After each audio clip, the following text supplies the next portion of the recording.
Hello, and welcome back to Eye of the Beholder, where we review the various Dungeons & Dragons miniatures created by WOTC and WizKids during the 20 years between 2003 and 2023.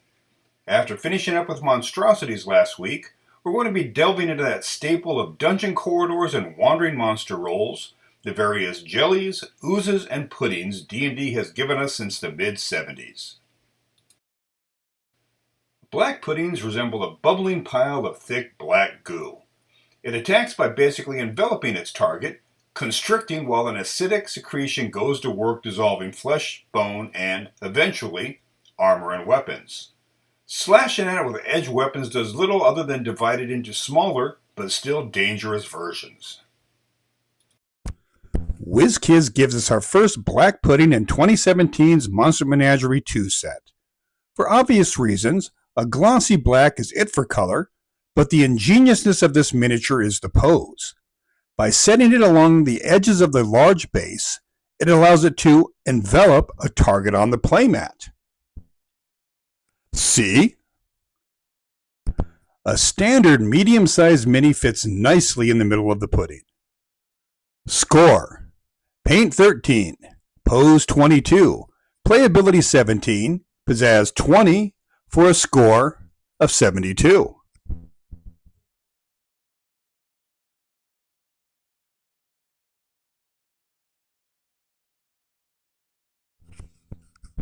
What could be better? How about a huge version? We get this Elder Black Pudding 7 years later in 2021's Boneyard set. Not quite as glossy as the predecessor, but far more imposing. I like how the wave is cresting at the top, about to envelop 2 adventurers. Another cool playing option, as your PCs are hacking away at this, replace it with 2 of the previous guys, then 3, and, well, you get the idea. Score: Paint 13, Pose 25, Playability 17, Pizzazz 22, for a score of 77.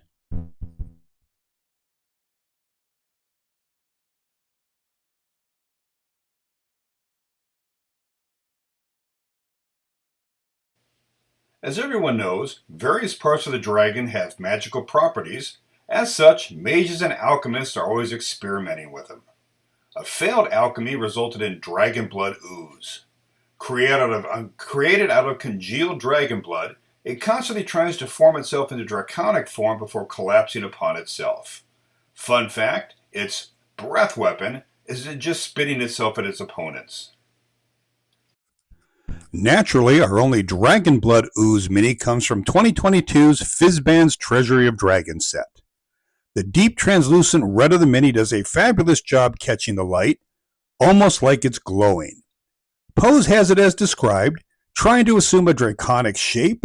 Note the head at the top of the mini, vestiges of wings on the flanks, and a tail.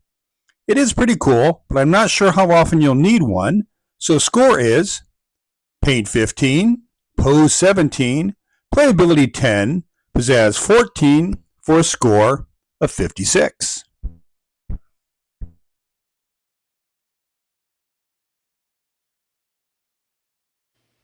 Oblexes are extraordinarily intelligent oozes created by the illithids to capture memories.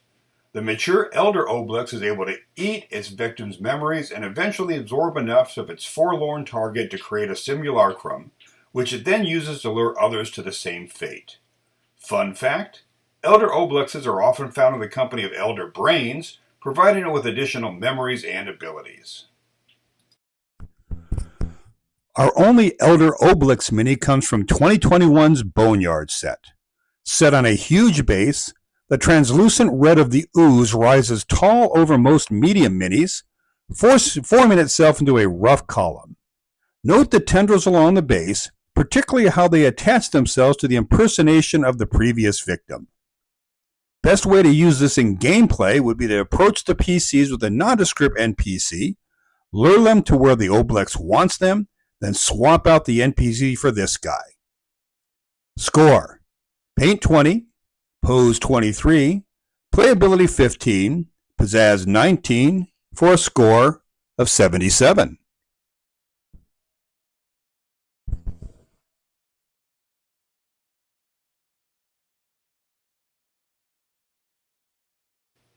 Of course, the most famous ooze, thanks to the Dungeons and Dragons Honor Among Thieves film, is the gelatinous cube. This large ooze purposely shapes itself into cube form in order to scour the floors, walls, and ceiling of your typical dungeon corridor for all organic matter. Their transparency often causes creatures to blunder into it. When this happens, the ooze reacts quickly, engulfing the unfortunate into its acidic interior and quickly dissolving it. WOTC gave us our first gelatinous cube in 2007's Desert of Desolation set. Made of hard plastic, the very transparent sides and top show the ripples and eddies within the ooze. It's really not a lot to review here. It is what it is.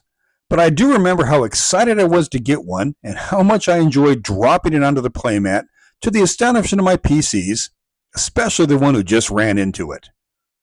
Score: Paint 13, Pose 13, Playability 20, Pizzazz 25, for a score of 71.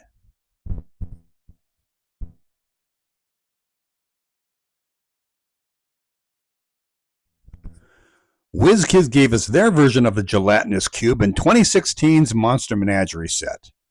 Physically larger than the WOTC version, WizKids went with a cloudier plastic, as well as rougher edges and corners that clearly displayed the ooziness of the creature. Here's the best part. Look inside the cube and you can make out several skeletons of multiple adventurers. No, here's the best part. By removing the cube from its base, you can fit several small to mini-minis, medium minis, or one large inside. How cool is this? Score: 100.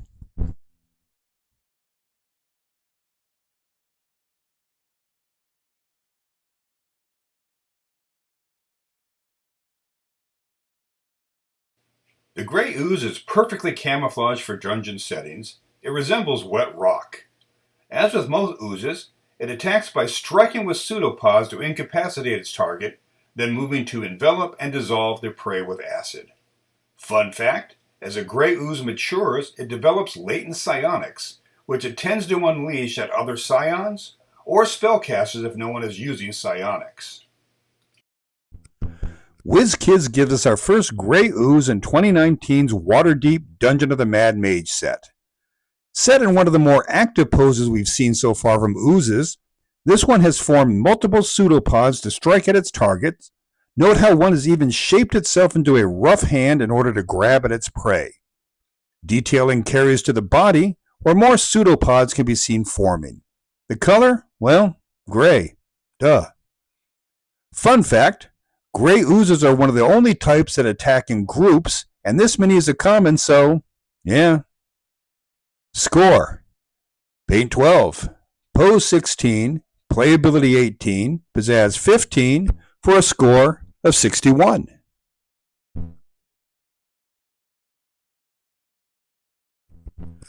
Two years later, we get our second gray ooze in 2021 Snowbound set. This must be a mature one because it's called a Psychic Gray Ooze. Larger and darker than the previous one, flowing well beyond the confines of its base. It's also not quite as frenetic as its predecessor. To me, it looks more like it's moving along a dungeon floor, tendrils raised to detect the vibrations of possible prey.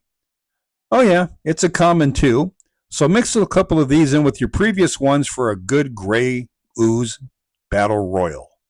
Score: Paint 12, Pose 13, Playability 18, Pizzazz 14, for a score of 57.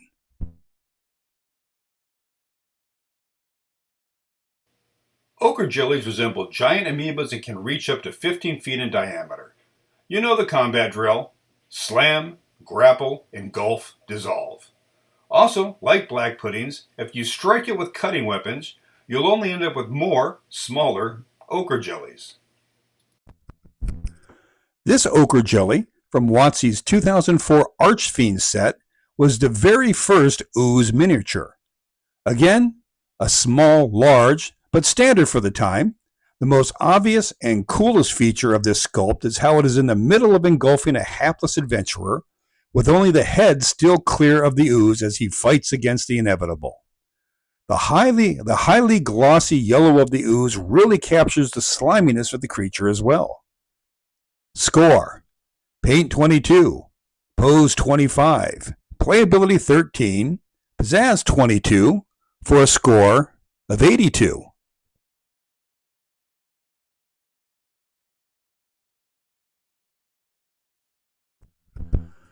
Four years later, we get this common, medium-sized ochre jelly in the Against the Giants set of 2008. Perfect for use if your PCs have been chopping up a larger ochre jelly in battle. Here, the mustard yellow ooze raises two pseudopods to strike at its attackers. I also really like the bubbling pattern on the body of the creature. Again, commonality raises playability. I got 7. So score is Paint 13, Pose 15, Playability 21, Pizzazz 13, for a score of 62.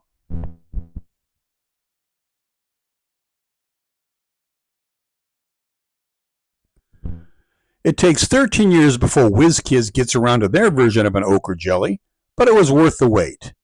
This mini, from 2021's Boneyard set, is the one I'm using when I need to drop one on the playmat. The translucent yellow of the creature practically spills over on the large base, while we get a very large, very drippy looking pseudopod rising high to strike. Note another 2 smaller ones that are just forming opposite as well. You know, I knew the WizKids gelatinous cube would get 100. I didn't really expect a second ooze to impress me so much. Score: 100.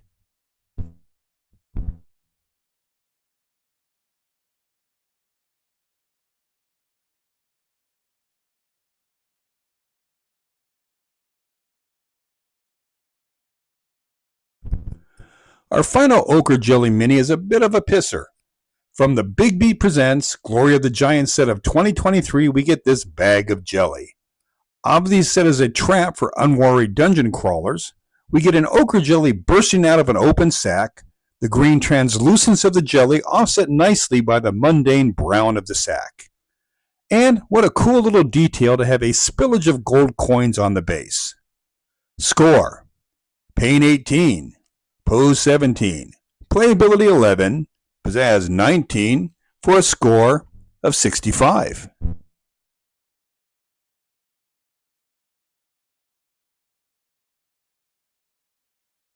Slithering trackers used to be humanoid until turned into ooze form by an evil spellcaster used for their nefarious deeds. As the name implies, they are peerless at tracking, able to taste the ground trod upon by their target. Once found, the tracker attacks per standard ooze tactics, but kills by blood drain, not acid. Our only slithering tracker mini comes from WizKids' 2018 set, Waterdeep Dragon Heist. Here, the bluish-gray translucent body has formed itself into a snake shape, cooling upon itself while it raises its head for a look around.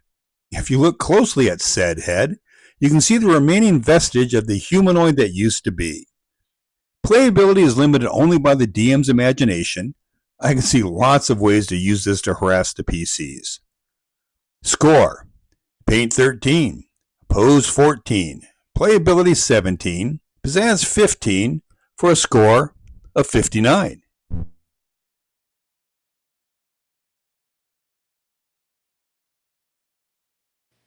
Well, that didn't take long. We are done with the oozes.